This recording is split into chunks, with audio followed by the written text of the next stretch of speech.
Assalamualaikum warahmatullahi wabarakatuh. Apa kabar anak-anak hebat? Semoga selalu sehat dan tetap bersemangat dalam belajar ya. Selamat datang kembali di channel Rida Official. Di video ini kita akan melanjutkan pembelajaran kita kelas 4, tema 4 berbagai pekerjaan. Subtema 1 jenis-jenis pekerjaan. Pembelajaran keempat. Ayo kita simak bersama-sama ya.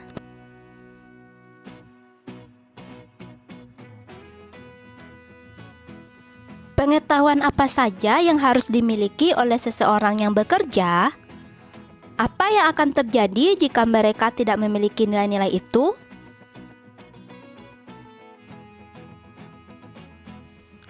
Saat seseorang bekerja, mereka harus mempunyai nilai-nilai yang baik. Jujur dan kerja keras adalah nilai yang harus dimiliki. Baiklah anak-anak, sekarang mari kita simak cerita berikut.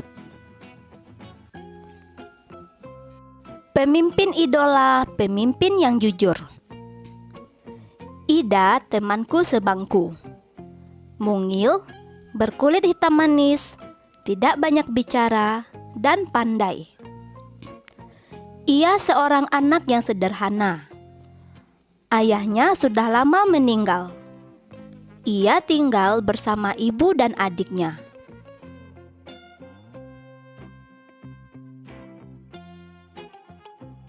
Ida anak yang sangat pandai.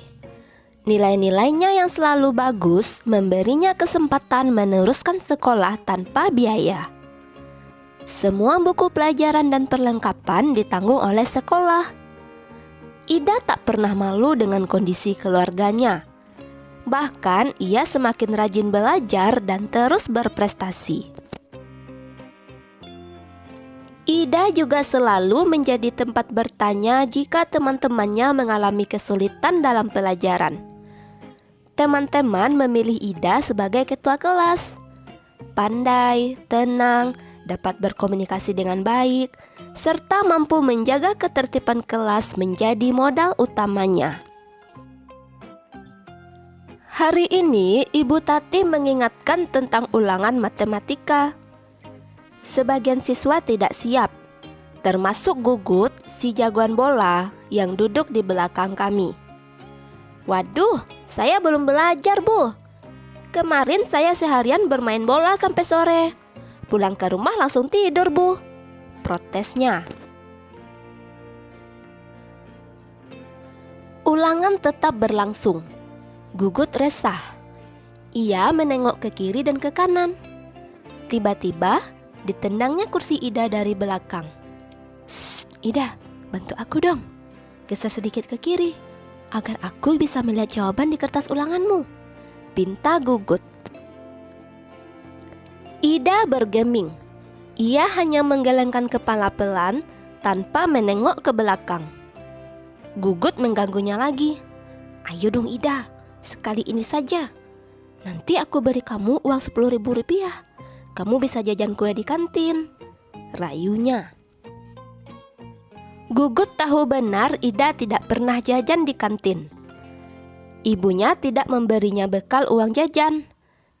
Ida selalu membawa sebungkus nasi dan lauk dari rumah. Namun, di luar dugaan Gugut, Ida tidak terusik. Sekali lagi ia menggeleng pelan. Sampai waktu berakhir, Gugut terpaksa menyerahkan kertas ulangannya dengan lunglai.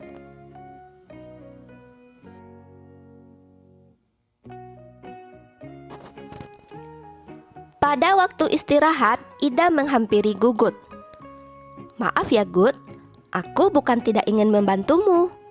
Menyontek dan memberi contekan kepada teman adalah perbuatan tidak jujur. Bahkan perbuatan tersebut bisa dianggap sebagai korupsi kecil-kecilan," katanya kepada Gugut.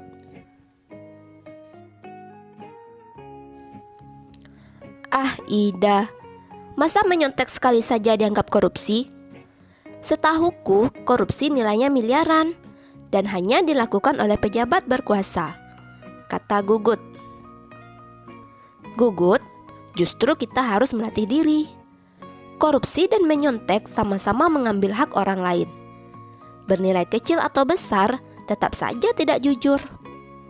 Kita membiasakan diri bertingkah laku lurus. Mudah-mudahan ketika besar nanti kita tidak akan tergoda untuk melakukan korupsi dalam bentuk apapun. Ida menambahkan dengan panjang lebar.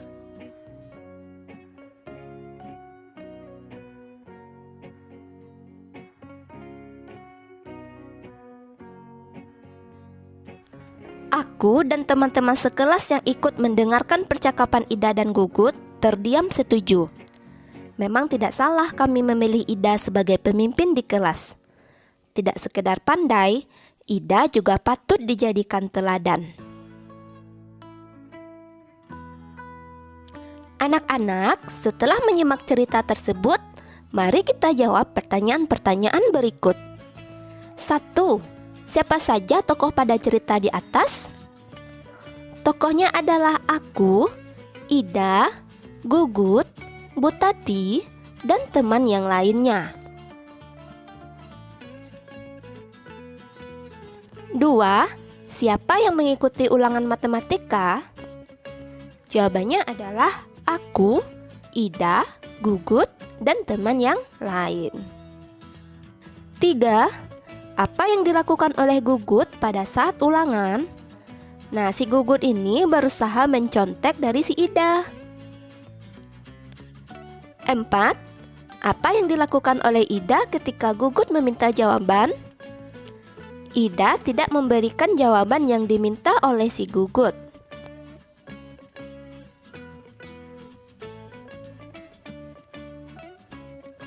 5. Mengapa Ida melakukan hal itu? Karena menurut Ida memberikan contekan merupakan perbuatan yang tidak jujur. 6. Hal-hal baik apa yang bisa kamu ambil dari cerita di atas? Ketika melaksanakan ulangan, kita harus jujur dan berusaha sendiri.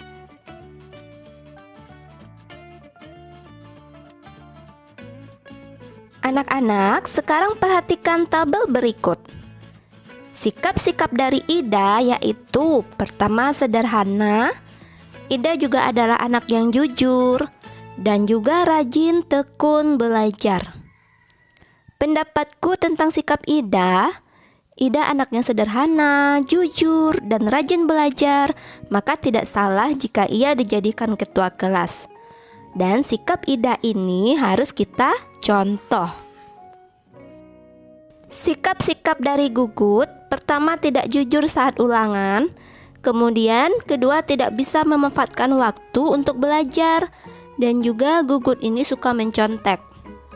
Pendapatku tentang sikap Gugut: Gugut anaknya tidak jujur, tidak mau belajar, dan sering mencontek saat ulangan. Sikap Gugut tidak boleh kita tiru ya anak-anak, karena kita harus jujur dalam segala hal. Sila pertama mengajarkan bahwa pemeluk agama harus taat dengan aturan agamanya. Setiap agama pasti mengajarkan pemeluknya untuk berbuat jujur. Ketika kita tidak jujur, akan membawa dampak bagi diri kita dan orang lain. Semua orang harus jujur, termasuk orang-orang yang bekerja. Benar kata Ida ya anak-anak. Mungkin ketika sekolah, tindakan tidak jujur adalah mencontek. Ketika sudah bekerja, tindakan tidak jujur bisa korupsi atau mengambil hak yang bukan miliknya. Jadi, sikap jujur harus kita biasakan sejak kecil. Sudah paham ya anak-anak? Baiklah, demikianlah pembelajaran kita hari ini. Mari kita lanjutkan di video selanjutnya. Terima kasih sudah menonton ya. Assalamualaikum warahmatullahi wabarakatuh.